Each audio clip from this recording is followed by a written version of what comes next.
Doing all right? Oh yeah, God wouldn't have it any other way. I know that's right. The devil just tried. I know, right? Facts on that. Yeah. So welcome to another episode of the Impel for podcast. Man, today I'm excited to have my man Kelsey Battle, the man behind ICAN. Whew. You are an inspiration to me. You already know that. I tell you that all the I time. appreciate that. I Yeah, try to yeah. be.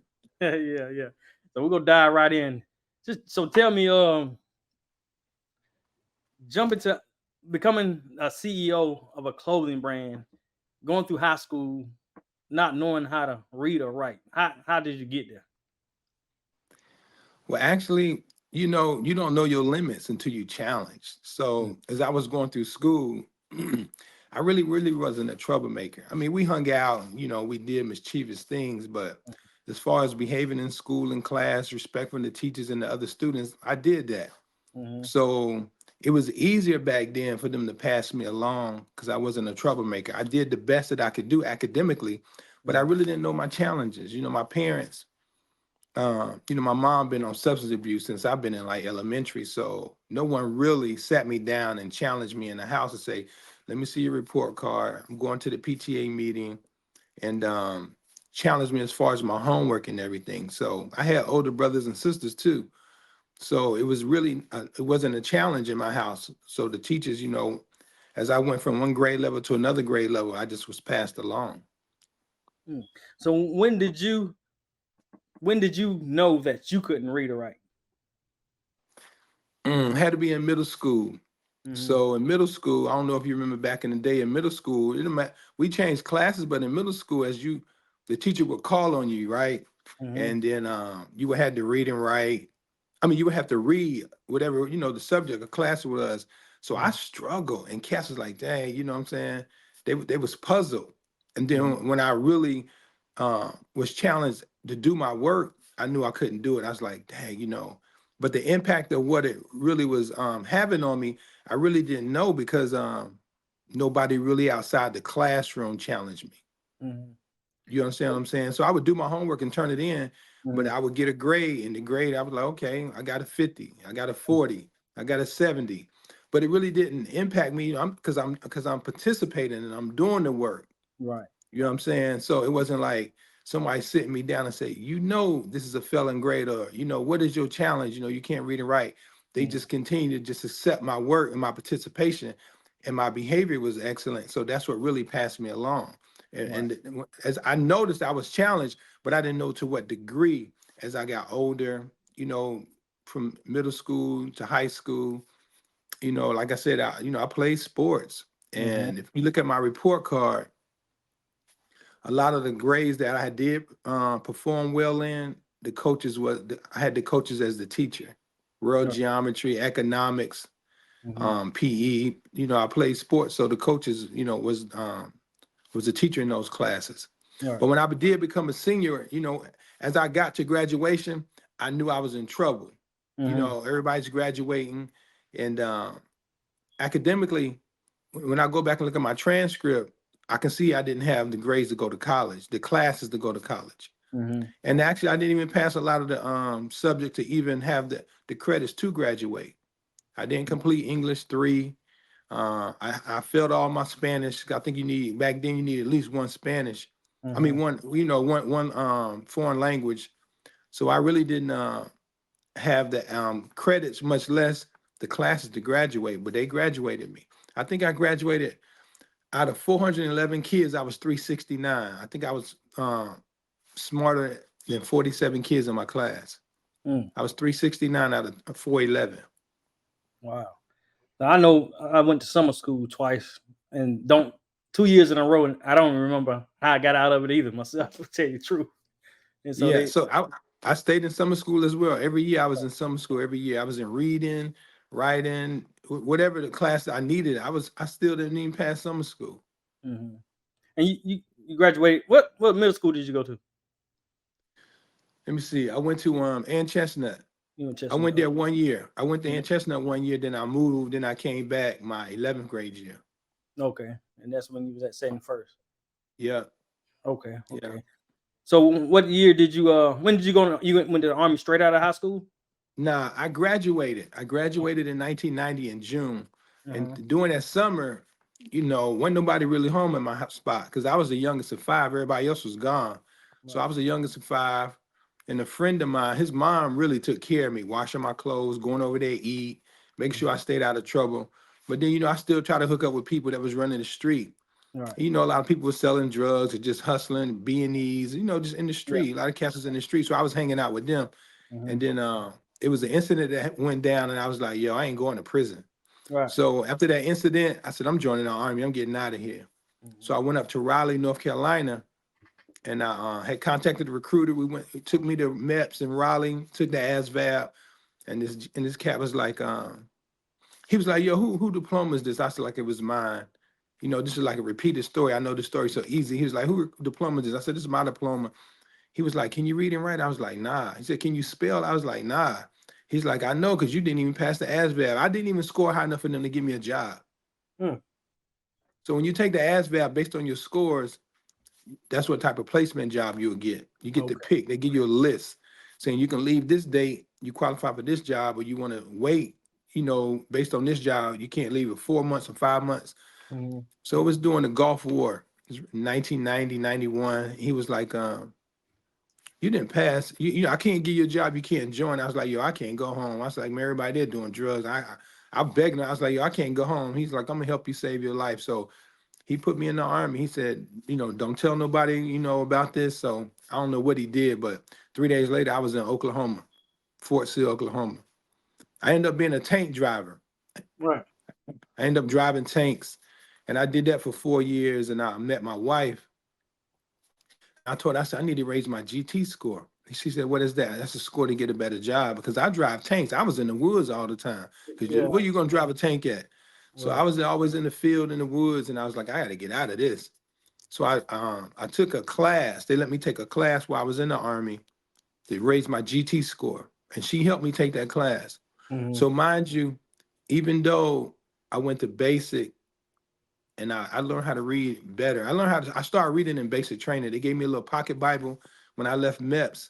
And I started reading that pocket Bible in basic training. You was either shining your boots, you was writing a letter home, or you was reading something. That's all we did. We wasn't training, marching, PT, whatever we was reading, writing, and shining our boots. Hmm. So I was reading this Bible, man. You know what I was reading? I just kept praying, like, God, I didn't know how to read. I'm struggling. So over the period of time being in basic for like 3 months, I learned how to read. So I caught by this time, how old were you? shoot, I was what 20 going on 20, 19 going on 20. I joined the army at 19. Right. Yeah, Okay. And so you learned how to read by reading the Bible. right. Yeah. But I was like trying to sound, whatever those words was, Yeah. I just kept praying, trying to Yeah. sound it out. I knew the phonics though. I knew like put this word together, Mm. and don't get me wrong, I can read cat, dog, stop sign, and stuff like that. But to Right. Right. actually read and write and spell, I Mm. couldn't do it. Mm. So when it came to math, I was pretty good at math. I made it to geometry, but I got caught up because we started reading word problems. She'll go home and do page 29 through 31, but then you had to read what to do. As long Mm-hmm. as we was in class and she put it on the board an example and did the example, I knew once I see these numbers is dividing, multiplying, subtraction, adding, division. I knew that. But when I had to read what I had to do outside of class, I couldn't read the word problems. So I end up failing geometry when it came to that reading part. Mm. I remember being in algebra my 10th grade year, which was my last year. I don't even know, can't tell you nothing about it. Tell you the truth. So when did you what? How long did you stay in the army? Man, I stayed in the army 10 and a half years. It's basically 11 years because I was on the delayed entry program. Hmm. So I stayed in basically 11 years. That was a good while. Wow. 11 years, yeah. Yeah. So did you how did you cope besides the reading part? You not knowing how to read, how did you cope in the army? How was it for you in there? In the military, it's like it's more hands-on Hmm. and it's more practical. Basically, when you do something in the military, you do have to read and write, but everything is hands-on. They're telling you what to do, or they're showing you what to do, or they training you. Mhm. physically hands-on. So when it came to driving the tank, it really wasn't no manual. Right. We Yeah. did take tests in AIT, Mhm. but for the most part, if you failed a test, you would keep taking this test. It's called recycle. So Right. say you take a test and you fail, you couldn't go on to the next level. The other cadets or the other soldiers will go on, but you'll get retrained. It's either retrain or reclass. And then they'll sit down and they'll break that joint down till you get it. So in the military, it's very hands-on. But Right. you know, my drill sergeants and people knew my AIT drill sergeant. He knew something was wrong, but they don't let you fail in the military. Okay. Yeah, so I passed that. In the passing basic, then AIT, and then basic. Honestly, is really no reading and writing. You do a lot of physical training, push-ups, sit-ups, running, jumping. Mhm. You do learn how to shoot a weapon, but you ain't got to read to do that. They telling you put the magazine in there, put the rounds in there, and they Mhm. they basically hands-on. You know what I'm saying? It's more like teach a person how to fish, they'll learn to eat forever. You know Mhm. what I'm saying? The Bible says teach and that's the rule of thumb that I really started going by, because instead of telling people, hey, go to Walmart, pick up a 10-pound fishing rod, get a tension, a 20-pound tension, get a weight, 5-pound weight. You can Mhm. tell somebody that, but when they get there, they don't know what fishing rod look like, how to determine what fishing rod to get. So with Right. me and what I learned, you actually have to show somebody hands on, sit down, show them, take them through it, actually physically show them. Mhm. So that's how I was in the military, and that's how I got by a lot in the military, because a lot of things in the military are hands on. Mhm. So what made you get out of the military, or how did you get out? You just decided it was time for you to go, or you had another idea? So be honest with you, it was two things that made me get out of the military. One day my daughter said, "Why you go to work? It's dark, and you come home it's dark." Mm. Because in the military I had to be to work at 5:30. We had Right. PT at 6, and then we get off about 5:30. And I was a supply sergeant, so I was the last one to leave in case they needed anything. So I would get Mhm. home about 6, so I would leave. I would miss a lot. And then another thing was, my wife wanted to start some group homes.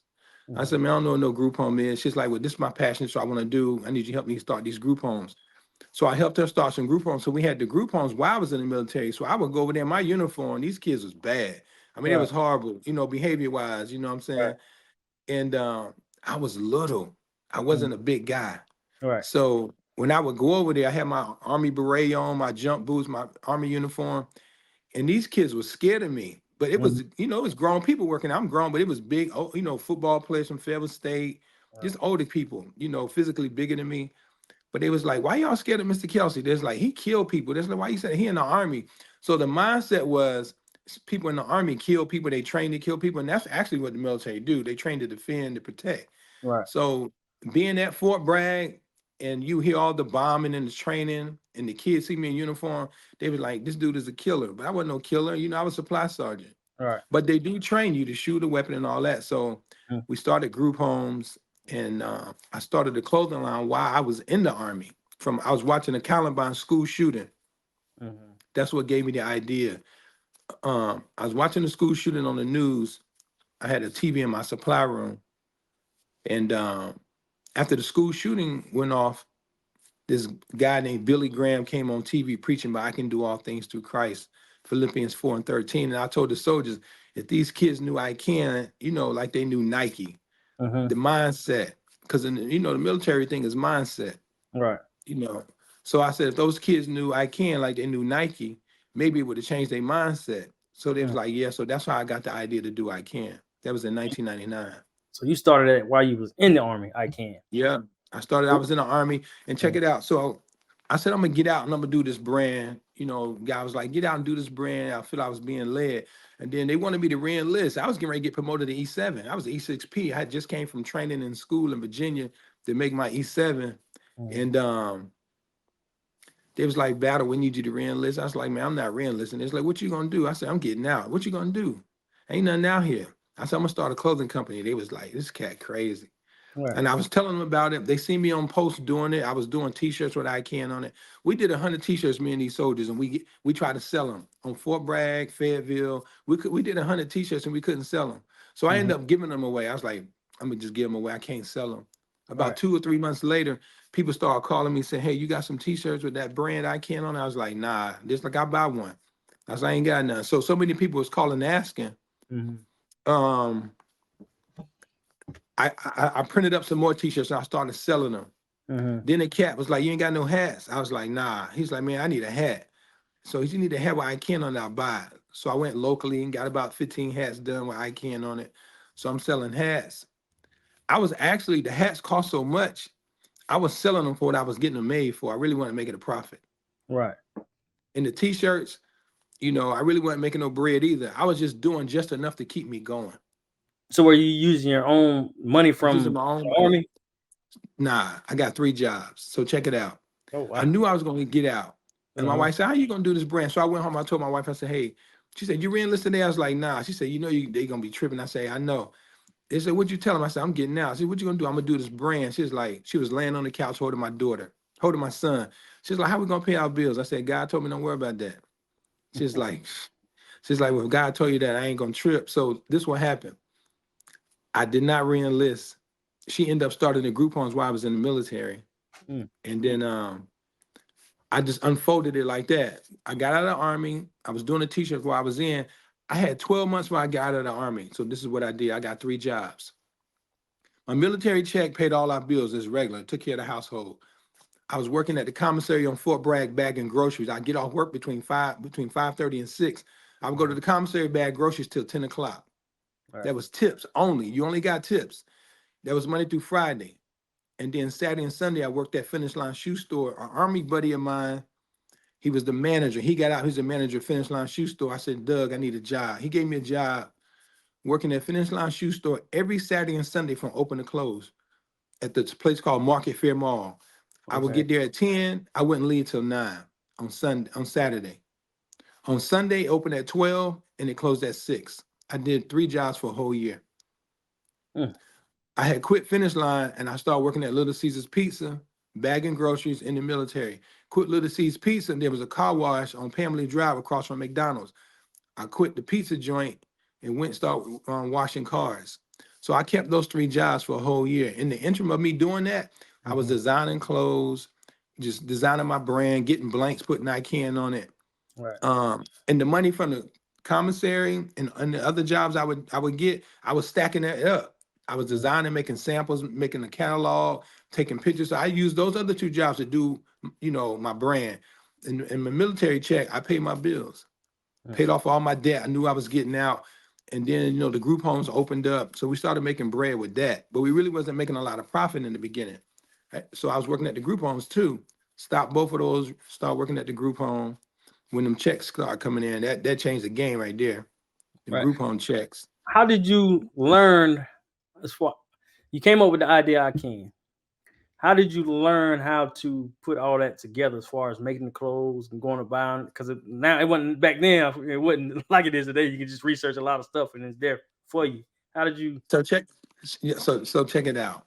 I really, I really manifested. You know what I'm Mhm. saying? I studied what I wanted to do. I prayed about it. We didn't have the internet like that. Right. The Exactly. internet we had something called AOL. It was a dial up on the internet. You had to dial up through your home phone line or wherever you was. Hmm. So I started going to trade shows. I started seeing the manufacturers at trade shows, people that were selling brands. I started going there. I started going to stores. I started researching, how do I get in your store? What you mean? I'm starting this brand. And they would tell me, you need like a dozen of each color per size, small through, 2X, whatever I'm doing, men, women. So I started just doing my research. As I started doing my research, I started, putting the catalog together, putting a book together with all my notes in it. And I started studying fabrics. I Hmm. started studying like hoodie. I got a hoodie on. It's gonna be a 10 ounce, an 8 ounce, a 6 ounce. And it's really studying what you really want to do because you can't do a 10 ounce hoodie in the summer, Right. but you can do a 6 ounce hoodie in the summer. Hmm. So and then the weight of the fabric, the color. So I really started studying what I was doing, and I knew fabrics, I knew colorways, everything that comes with fashion. You would have to go to school to do and learn. I started doing it on my own. We didn't have the internet, so I would go to the library. I would get books and study. So that's how I really got into it, putting everything together. through the library, just studying, going to shows, talking to people that had stores. I was literally calling the big department stores. I was doing it wrong, but I was still researching, trying to find out how to do it. So I'm gonna tell you what I did. When I really got to a pivotal level where I had everything that I needed, and I approached some department stores. They was like, "Well, if we buy your brand, who's gonna sell it?" I was like, "Well, we just organically trying to grow the brand." It was like, you need somebody behind it to grow your brand." So I was like, "Wow, who can I get?" And I'm sportswear, athletic wear, right? So Mm-hmm. I got Deion Sanders. Uh, I wrote a script to present to him to come on board with me. And Mm-hmm. after I wrote the script, I studied it, and I rehearsed this script about 300 times. And when I called his agent, she thought I was a big company. I didn't. I told her I worked for the company. I Right. called her on the phone, and I used to get in the mirror and rehearse what I was going to say to anybody who I called. I did it all. So I was like, "Hello, how you doing? My name is Kelsey Battle. I work for ICAN Clothes Company. We're a new brand on the market. We're searching athletes across the United States. And Deion Sanders is a big celebrity athlete. We don't want him to miss out on this opportunity to come on board with this brand." And I just rehearsed that over and over and over. By the time I talked to her, she's like, "Wow, it sounds." And I told her the name of the brand and everything. And Mm-hmm. then she says, "Well, let me set up a meeting with him." So she set up a meeting with him. I had a bunch of promotion products. I met him in DC. He was playing for the Redskins, and Right. I had all my stuff together. And then when I presented it to him, he liked it. He was under Nike, but he still promoted it. He still Right. was wearing it. He got me on TV wearing it, so that really helped me too. Him wearing it, but what people don't know is I didn't own the trademark for ICANN. I applied for it and somebody else owned it. I got denied. Mm-hmm. So I got denied. And when I got denied for the trademark, I got a lawyer. He said it's gonna be this much for me to take, to handle this. I was like, man, I ain't got no money like that. Mm-hmm. He's like, well, I'm gonna tell you what to do. You can do it on your own. He said, call the guy who owned it. He gave me his information. And he said, ask him, do he want to sell it to you or do you want to get rid of it? I called this guy. He said, man, I don't even use it. Just file for it. And when you file for it again, I won't even fight you. If he doesn't fight me and I petition him that I want it, Mm-hmm. then I get it. So I Right. filed for it, and then they sent him a letter saying somebody's trying to file for this trademark. Do you want to protest it? He's like, nah. He said, I don't want to contest it. So when he did contest it, he lost it. And then I was able to file for it and get it. Oh, wow. But That's check this out. That took 3 years. Because for back then, it took 3 years because we didn't have the internet. It was right. paperwork. Mm-hmm. I sent it in to the USPTO. They open the letter, read it. They send it to him. He got to respond. And Mm-hmm. then when they respond to me saying he don't want to contest it. Then I send a letter back. So it's all paperwork. But Mm. now through the internet, you can do everything through the internet, through email and all that. It's like day and night now. So yeah, it took me 3 years to get it. I still was able to use it because he denied he wanted to do it. So I was still going to trade shows, but I could not sign no contracts with no company for 3 years because I didn't actually own it. Right. So the deal with Dion couldn't go through because I didn't own it yet. I filed for the trademark and I could not legally bring nobody on and say, hey, I own this trademark. So I couldn't do that with him. Oh, okay. Dang. So Wow. any celebrity, artist, musician, actor, actress, I couldn't literally pay them and say, I own this trademark. I need you to wear this shirt and promote it because I didn't even own it myself. I was waiting for it to come through. Mm. So I was just really organically going to trade shows, spending my money with this brand, t-shirts, hats, jackets. And I was just doing it all on my own. I didn't even own the trademark yet. 3 years Mm. later, I ended up getting it. Well, that's a blessing. So you went from not knowing how to read or write to the army and found yourself in the library studying, trying to find out how to be a Yeah. better, a better CEO. You might as well say. Yeah. Wow, that's amazing. Can you talk about the? I know you told me about. Um, I'm trying to see how to phrase it because I don't know if you could talk about that. The battle you went through with ICANN, not the one you just told me about, Okay. but Yeah. So check it out. Once I did get the trademark, Mhm. I'm spending thousands, you know what I'm saying? So if you do a booth in Vegas, just small, just say a 10 by 30 booth, you got all your apparel in there and you selling it. So I'm flying people out. I'm flying my staff out. We in hotels for a week and we flying product out. You got to pay for this booth. I'm spending about 20 to 25 to 30,000, between 20 and 30,000 a show, Mhm. right? I'm going to the Atlanta show. I'm going to the Vegas show, which is bigger. That's the biggest show in the world. The Vegas show. I'm going to New York. North Carolina used to have a show in Atlanta. So I'm going to all these shows trying to sell my brand. I'm traveling. I'm spending a lot of bread. You Mhm. know, on my level, it's a lot of money. Right, right. I own the trademark now. I'm selling in different stores. And then another big company, huge. I mean, it's like one of the top, it's like the top three brands in the world. They Right. started doing ICAN too. So they started using the brand and I own the brand. And then I got a lawyer to contact them, say, hey, this guy owns the brand. We need you to stop using it because it's a conflict of interest. Like when I would apply to go to a trade show, they would say, oh, somebody owns that brand. Do you own this brand? Because when you go to a trade show, and it don't matter what brand you are, you got to send your documentation in saying who's the owner. You got to send copies that you own the trademark. Because Mhm. people will show up, even today, people will show up with other people brand at a show and sell that apparel. Mm. So you got to send in all your legal documents saying you're the owner of the brand.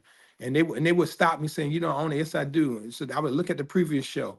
There's like, what's another company doing? I said, they ain't supposed to. Mhm. So it was hindering me from getting in shows or even stores be like, are you with this company? I was like, nah. There's like, well, how you selling this? I said, on the trademark. There's like, how you doing it? And they doing it. And I would say, look, they ain't supposed to be doing that on the trademark. I literally started carrying around my trademark documentation because stores I've been trying to get in to come to a show and they'll see me and they'll see other celebrities wearing it that say they own it or just other celebrities.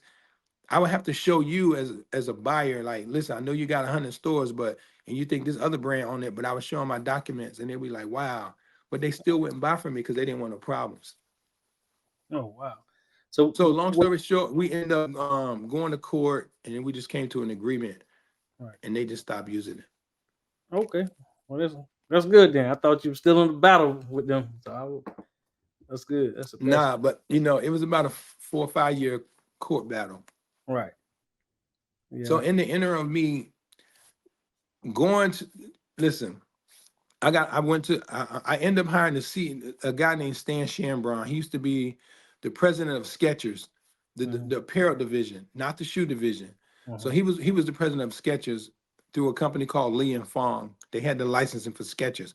He was the Mhm. president of the apparel division for Skechers. I ended up hiring him as my vice president. Mm. We started traveling, going across the country, presenting the brand to big stores like Dick's, Foot Locker twice, Hibbett Sports, Champs, Academy Sports, Bills, Belks.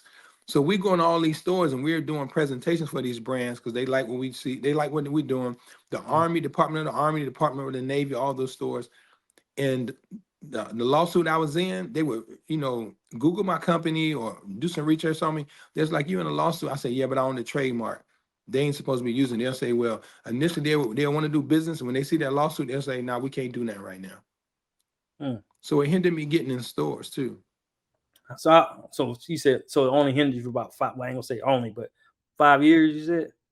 I was still able to sell it on my own through the internet, but as Right. far as going to stores and department Stores. stores, when they Google my company or they do research, because if you Mhm. do a contract with somebody, you want to see who's the owner, how much the Right. company worth, what other stores they in, what type of business relations they have. You start doing your research. Like if me and you get in business right now, you're gonna want to know what I do, who other contracts I got, and Mhm. what's going on. You'll do your research on my company, and you'll find out, hey, this company's in a lawsuit. If we partner with them, would it drag us down? So you'll be guilty by your association. So a lot of companies didn't want to be involved in the fact that I was in a lawsuit, so they wouldn't buy from me. Right. Mm. So you Yeah. recently did what they call a rebrand. Is that what you Nah, call it? we just reached an agreement that they wouldn't use it no more. Well, no, I'm talking about what you do. What you doing now? Recent. What you recently just Oh did. yeah, we rebranding. It's called rebranding. So what we do is we bring in a whole new team of people. A lot of um most people call it campaign. So Right. if it's a shooting, a gun shooting, right? Mm-hmm. You want to attach your brand to something in the community to relaunch your brand. Mm-hmm. So like give you a prime example. You have FUBU, then you have FUBU Platinum, then they was with Fat Albert, then they did some other partnerships with other companies or celebrities. So the only thing we're doing is a relaunch, saying this is our new style. This is what we're doing. We're partnering with these. We're fighting mental health. We're fighting gun violence. So it's just a relaunch, and we're just showing our new styles and new brand. Right. Yeah. It looks good too. I seen you post a lot of it. It looks real Yeah, nice. I got to get me some appreciate more. that. I got one outfit already, but I got to get me some more. I went on there to get some, but I don't think y'all was selling them yet. But I think they're up now though. Yeah, they up now. I'm getting ready to have one of my marketing team go ahead and put some more apparel on this week because we're kind of rolling it out because it's a holiday and it's Christmas. So you Right. got Black Friday, and then you got Christmas coming up for Cyber Monday. So we don't want to just roll everything out. And actually, when you relaunch, you got to roll it out in stages so you Mhm. can continue to evolve. You know, you put everything on there, and then somebody come back next week. They're like, "I seen this," and they come back 2 weeks later. I seen this. So you don't want to relaunch everything at one time. Right. So Yeah. what would it? So would it hurt to do it? It'll hurt to relaunch everything at one time, or? I'm gonna give you a prime example. Hmm. Women buy a lot of shoes, right? Hmm. So if you had a shoe store and they came in October 1st, and all your inventory that you had, if you put it in there October 1st, and you wouldn't get no more inventory to January. So they come in October and they like your stuff. And then they come back 2 weeks later. You ain't got no new shoes. They're like, no, well, I'll be back November. Come back November 1st. You got the same stuff you put in October. You say you ain't got no new shoes? Nope, not yet. Then they come in, December 1st. You ain't got no new shoes. You done gave them everything you had October 1st. Hmm. But if you rolled it out slowly, they'll keep buying and keep buying and keep buying. And by the Right. time you roll your whole line out from October 1st to December, your new stuff is in January. Yeah, makes sense. So you Yeah. got to keep them coming back. But if you got a relaunch and you put everything on that relaunch in your Yeah. store or on the internet, and they come back and they say, man, I seen that. After the third time, they're not gonna come back because you don't got nothing new. Yeah, it makes sense. It makes sense. So you want to roll it out slowly, just we got shoes, we got hoodies, we got a different color wave, we got fleece, we got sweatsuits. If I put everything on there and you see everything you like, Mhm. you're gonna buy, and then about time October, I put everything on there. October, by the time January comes, you don't attach to another brand. Right. But if you're buying every month, you buy here and there when you go shopping, you say, well, I got $100. I like this brand. Let me go see what they got new. But every Mm. time you come back, we don't have nothing new. You're gonna spend $100 somewhere else. Right. Right. Yeah. Yeah. So how And important is to you to have your family? I know some of your kids work with you in your yeah, clothing. How important is that for you? strategically, you got to understand where to position your kids or where to position your family members because Hmm.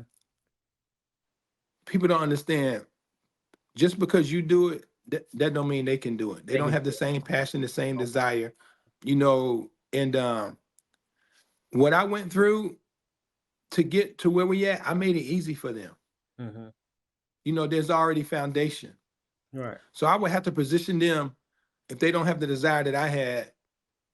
I have to position them where I think they would fit better and what their characteristic is. I couldn't put you in a position. I can't put you at quarterback and you're a DB. I can't put you at center. You 5'6". I can't put you in the center position. Yeah. So based on your talent and based on your strength, I position them, best where I think they need them. Look, And, I'm smiling. I'm smiling because I got two daughters and I try to do the same thing with them. yeah. And then, Yeah. another thing is, and even this is what people don't realize. The closest people to you don't see your vision because they don't think they can do it. Right. Because they see how hard you're working. But somebody else that's afar or don't even deal with you, they'll believe in you more than the other person because they don't see your failures. They don't Mm. see your struggles. They don't see your recycles. So prime example, people that see me doing this since 1999, they were like, this cat still doing this. Right. A year 10, they were like, this guy's still doing this. So, but the people who they knew I was doing it, but they didn't press me like you still doing it, so they didn't have a thought about what I was doing. I would hire them before I would hire the person that seen me doing it a long time. You know why? Wow. Because the person that seen me doing it, they didn't believe in what I was doing, Mm. right? So when I get to my level, they'll say, "Oh, if I fail or if I had a setback, they would quit because they didn't believe me in the first place." Now, if Right. I bring you on right now and you see me doing what I'm doing, you don't know nothing about what I was doing. You just know this cat been doing this a long time, right? But then if I got to a level and then I failed, you will stay with me because you seen me do it so long. You say, if that cat did it this long, if he failed, he'll come back. But the Mm. people that see you fail along the way, if you fail again, they'll stop because they didn't believe it in the first place. Yeah, they don't believe it But will work. somebody who didn't see you do it and they seen you doing it and they wasn't involved and they seen you putting in the work and you succeed. And if you fail and have a setback, they'll ride with you because they say, nah, this cat been doing it that long. He had a setback. He gonna come back. Mhm. So you got to understand how to position people in your business and in your life. Right. That's gonna help you. Right. Right. Trust me, I've been there, done that. You know, Yeah. I ride with people like I need you to invest this, in me, or I need you to help me do this. I ain't got no money right now. I pay you on the back end, or you know, they just didn't see what I seen. Right. Yeah. So So you I all. tell I tell my kids this. I tell my kids this all the time. I got a showroom. I had a showroom. It was like 3,000 square foot. That's a lot of space. Yeah. 3,000 square foot. So people used to come in my showroom and be like, "Dog, you got a lot of stuff." I never throw nothing away. I'm always ready. I'm always ready, right? Like when I did Fashion Week a couple months ago, I got a call like, "You want to do Fashion Week in Atlanta?" I was like, "Absolutely." I didn't have to call manufacturers to get no product done. I didn't have to design nothing. I stayed ready. And I tell my kids this: it's better to be prepared and not have an opportunity than have an opportunity and don't be prepared. So when you come in my showroom, I got winter clothes, I got summer, I got fall, I got track suits, I got shorts, I got hoodies, I got t-shirts, I got caps, I got women's stuff, kids stuff. I always was ready because I didn't know when coach was gonna put me in. Right. Right. Put me in, So when I coach. get calls, they say, "Hey, we didn't get the delivery from this brand. We want to know, do you have at least 200 pieces of this?" Because the company that's supposed to deliver it to us they can't deliver. For some reason, they didn't deliver. We got space in our store. You got 200 pieces? I say, absolutely. What you need? We need t-shirts. We need hoodies because, person didn't make their delivery, especially when the pandemic hit and Hmm. people was trying to get stuff from overseas. I had a warehouse full of stuff. Mm. So when people couldn't get their stuff in the country, I already had stuff from 6 months ago, a year ago. I just never got rid of it. Right. How long? Hoodies never, hmm? Go ahead. Go ahead. Hoodies are never gonna go out of style. Oh, Never. yeah. People wear them all the time. I just learned this too. I did Fashion Week in Bloomingdale's. I asked the lady, I was like, we had one of the executives was hands-on with us, telling us how to get in the stores, the price points, the fabrics we need to use. She was very hands-on, telling all the vendors, this is what you need to do to get in our store. We want y'all in our store because y'all can, bring a different clientele. Hmm. I said, well, what y'all gonna do with all this stuff y'all have if you don't sell it? They already purchased it from the designer. They put it in the warehouse, and when summer come, they put it back on the floor. Hmm. Same stuff. Same stuff, just different promotion. Right. I mean, they already bought it. What are they gonna do? Get rid of it? Right. And that's how people get caught up in building a brand if they don't have no money. I'll give you a prime example.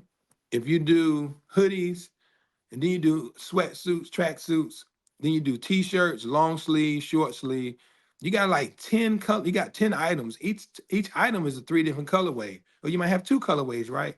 Hmm. And that's summer. What happens if you don't sell it all? You got to put it in storage or put it away, right? Hmm. Keep it in the showroom. Then we get ready to go in the fall after summer. Then you gotta rerun that whole thing again. You gotta design a different style, Hmm. different fabrication, different fabric. So you already got money you spent on the summer stuff that didn't sell. Now you're going back and doing fall. What if you don't sell your fall? You're going into holiday. Then after holiday, you got spring. So people get caught up in trying to be a big brand. If you starting out, you only need about 3 pieces. You need a hoodie, a short sleeve, and a cap and a jacket. Right. And you need to keep it about 2 to 3 colorways. And you just push the hoodies, just push the t-shirts. Because once you don't sell it, if you ain't got the money to keep going, then what you gonna do? Because you're gonna spend your money on trying to be big. You can't be everything to everybody. You can push your brand on hoodies and caps. You can push your brand on t-shirts and caps. You can push your brand on t-shirts, hoodies, and a jacket. So you can't be like jeans. When I started, man, I was doing jeans, but I was selling though. I Right, mean, right. it was, it's a little bit more difficult to push a brand now than it was when I first started. Yeah, because I had everybody's doing jeans. Yeah, everybody doing it. And then too, um, the internet is available, but you got to put money into that. it. Right. When there was no internet, everybody would show up at the trade show. Everybody. So you in one central location, you got about 10,000 brands, but everybody's segregated because I don't sell blouse. I don't sell slacks. I don't sell women, dress clothes. I sell athletic wear. So when they already going to buy, they already see, okay, I like that brand. It's easy because everybody's in one location. Now the Right. internet is so big, it's like bumper cars. Mm-hmm. Everybody's selling the brand, everybody's selling hoodies. Everybody got hoodies. Everybody got caps. Everybody got t-shirts. People doing socks. It's like bumper cars right now. Right. Right. But the thing is, you're marketing. Yeah. Your marketing and your message. You're marketing. I mean, you ain't even got to have a message these days. Yeah. You just Yeah, got to that have the marketing market. the marketing is a beast. Yeah, that's the Yeah. marketing. Yeah. So you do stuff in the community too, as far as, but you say you're a CFO of what is it? So we used to own group homes. Family Service of Family, America. yeah, Family Service of America. We used to own group homes. So my wife started some group homes. We had group homes in 3 different cities: Fayetteville, Spring Lake, and Hope County. So we had. So after we did the group homes, we transitioned from group homes to foster care. My wife is a therapist, Mm-hmm. so we got a contract for the whole state of North Carolina. We do foster care. Okay. So we do a foster care and we do outpatient therapy. Then my wife got a contract to do therapy in all the schools. And now they got therapists in schools now. We grew up, we didn't have no therapists in schools. You know what I'm Right. saying? But now they got therapists in schools, so she got a contract for that. I'm the CFO. I handle the finances for her foster care agency. Okay. And then entering me doing clothes, I had an opportunity. Yeah, I tell you, I always stay prepared. All right. I had a fence built around me. I lived on 2 acres and I had a 6-foot wall built around my property, around my house. Mm-hmm. And the Mexican guy, a friend of mine, I met him. I told him what I needed. He put the wall up, but we became friends. Mm-hmm. And he ended up becoming homeless. This guy I was very impressed with him. Um, he got a divorce, long story short, and he lost everything. He was homeless. He came to me and said, "Man, why don't you help me start a construction company?" I said, "Man, I don't know nothing about construction." He's like, "Yeah, but you smart. I see how you move. I see what you're doing." He said, "You finance it, start the construction company, you finance it, and I get the workers." He had about 100 Mexicans. And so I started the company in my name, construction company. And then he started getting jobs, but I was just financing them. So Right. he would remodel a house, or he would do driveways or concrete work for apartments. And he would be like, "This is what it costs. I'll put up the money and I would get a return on the money because the company was mine." He was doing all the work. And he was just showing me, this is how you do this is how you do that. So about 3 years later, we just grew. We basically grew. We started getting major jobs. But in North Carolina, if you do any job over $30,000, you need Mm-hmm. a GC, a general contractor. And we couldn't do jobs over 30,000. Mm. So my wife's like, "Why you turning down all this work?" I said, "We need a GC." "What's that?" "A general contractor." So she said, Well, how you do that?" I said, "You got to take the state test to be a GC." She went to a 1-day class, studied for a whole week, and took the test and passed. She said, Yeah, so Santa's me and smart. Jose, yeah. So me and Jose went to breakfast one day. I said, "Shannon taking that class today." He was like, "Really?" I was like, "Yeah." So we eating breakfast. The test was from 9 to 1. Me and him eating breakfast, 11 o'clock. I get a call. I said, "Man, this Shannon." I said, "What's up?" She's like, "Babe, I passed." I said, "But it's a 4-hour test." She said, "I just did the test. I knew what I knew. What I didn't know, I didn't worry about it."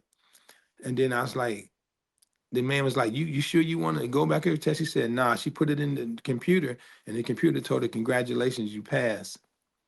Mm. But she said she was the only female, the only black. It was a lot of older white guys in there, and she passed.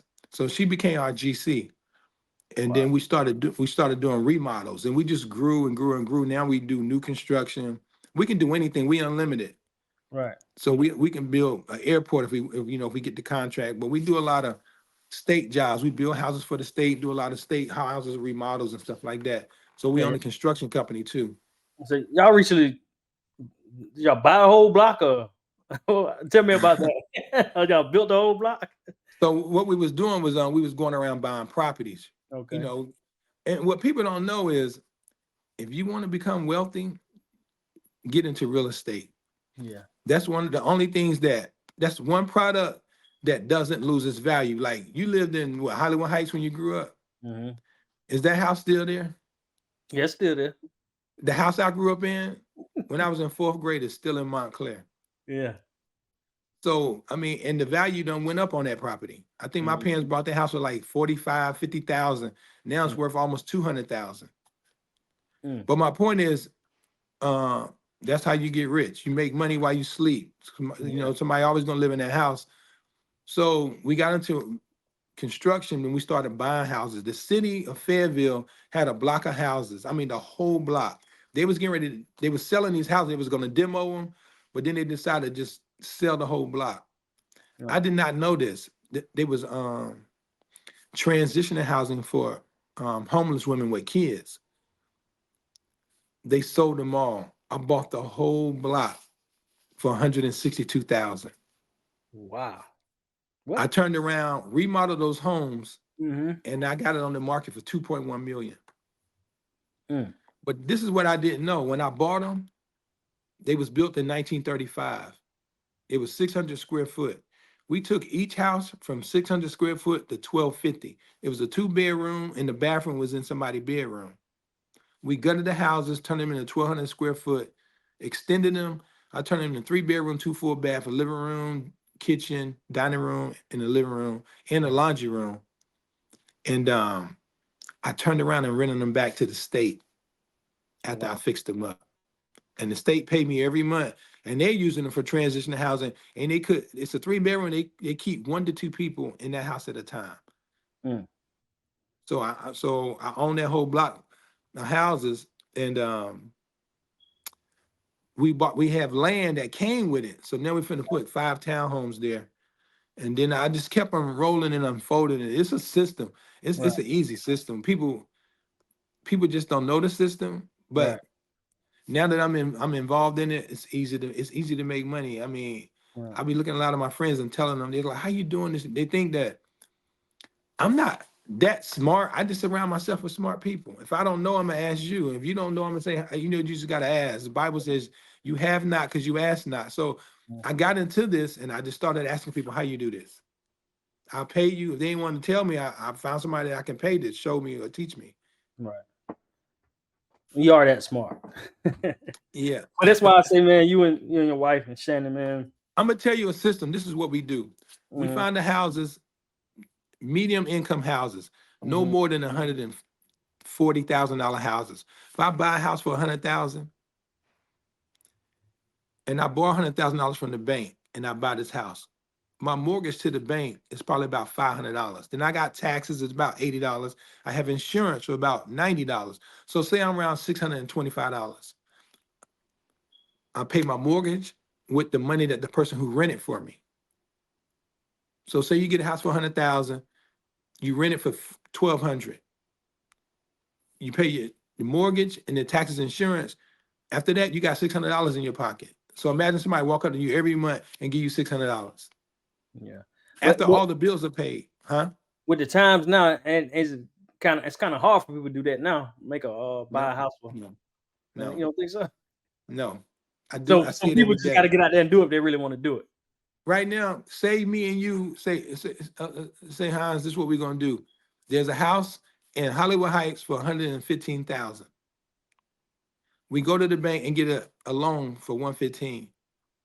We pay the loan, and then we got to pay back $700, taxes, insurance, and the mortgage. We rent it for 1,400. Mm-hmm. So we put 700 in our pocket. Well, I'm talking about as far as the prices of the houses now, they're way higher than they used to be. But you still can get the money to buy them. Right, right. Okay. If you Google houses for 140,000, it's gonna be a 3 bedroom, 1.5 bath. Mm-hmm. Basically, the neighborhoods me and you grew up, people still live there. Yeah. Those are middle income people that's working at Walmart, Walmart distribution. I stay in my category. I don't really try to get into 200 and up $1,000 homes because Right.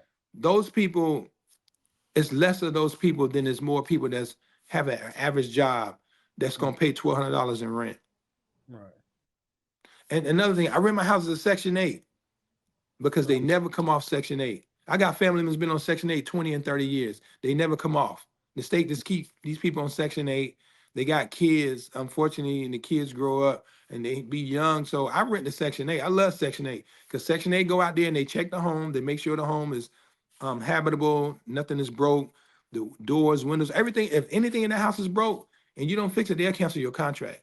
So Section 8 checks the home.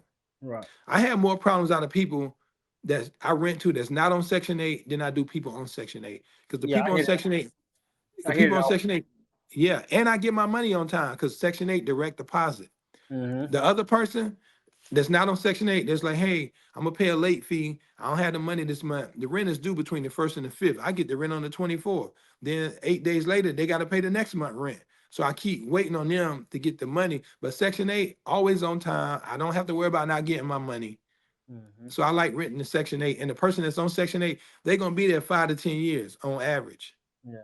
I heard somebody talking about that on another podcast. His name's Stormy. I think it's Stormy something. But he was talking about Section 8 as far as the pandemic when people wasn't paying, Section the 8 rent, paid. but Section 8 paid. Yeah. They did. Yeah. So I like Section 8. I like contracts with the state. But if you and three of your partners get together and you go to a bank, you start a company. It can be HBC company. All y'all last names, a letter of your first last names. Based on your financial income, y'all can get $100,000 loan. You go buy a house. You get one house that's worth 100,000. After you rent it for 1,200, you paying the loan and the taxes back. Y'all split $600, $200 a piece. Then you go to the bank and say, look, we got this house. We're making $600 profit. We want to borrow another 100,000. What's your collateral? We got income from our current jobs, and we got income from the house that we just bought. We rent and we get $600. So we're gonna use our personal collateral plus the house we just bought for 100,000, and y'all do that again. So now Mm-hmm. y'all got two, but y'all splitting $600 three ways. Now you got 1,200. You splitting three ways. Mm-hmm. Now when you got two, you go back to the bank and say we want to borrow 200,000. Instead of doing one house again, we're gonna do two at one time. Mm-hmm. You follow me? So Yeah. then you do two houses at one time, all in the category between 100 to $130,000 homes. Now you got four. You go to the bank and says, "Listen, we want to borrow 400,000. What you doing? We're gonna do what we did with that 100. That first house, we're gonna do it four. We need 400,000. We want to do four homes at one time. You see how you keep building your inventory, your assets. Yeah. I own 16 houses, and I did that within 3 years. Wow. And now I'm getting ready to build 27 townhomes. That's why you my inspiration, man. I love it, man. Look, Yeah, look every time I see you post something, you and share it, I get happy for y'all like I'm there with y'all. I appreciate it. I appreciate it. You know what? Believe it or not, man, Y'all I do it. got more people cheering for me than I do haters. That's good. That's a good thing. Everybody Because say you people need always, haters. Do you really need haters? no, you don't. You need faith. Yeah. Yeah. I'm gonna tell you too. I was on another podcast and I was telling the guy, I said, I don't believe in taking risk. Mm-hmm. I believe in taking a chance because the same chance I got, you have that same chance. Mm-hmm. Yeah, When you exactly. take a when you take a risk, you don't know the outcome. That's why it's called a risk. When you take a chance, you already know what you have to do to get it done. Mm-hmm. Like if you take a chance, same thing I'm doing, I'm gonna take a chance. I'm gonna do what Kelsey doing. I'm gonna Mm-hmm. say, Hans, this is what you gotta do. You gotta do A, B, C, D, E, and I'm gonna walk you through it. Mm-hmm. You taking a chance. But when you take a risk, you don't know the outcome. That's why it's called a risk. So Right. everybody has the same chance I got. Exactly. It's just a matter of taking action. It's just a matter of taking action. You know what I'm Mm-hmm. saying? Look, I didn't learn how to read and write, bro. My report card was posted in the newspaper. When I did an article, they did an article on me. If you read through the article, they posted my report card. Cash was like, yo, I believe you. When they see my report card, they be like, how did Wow. you make it? Yeah.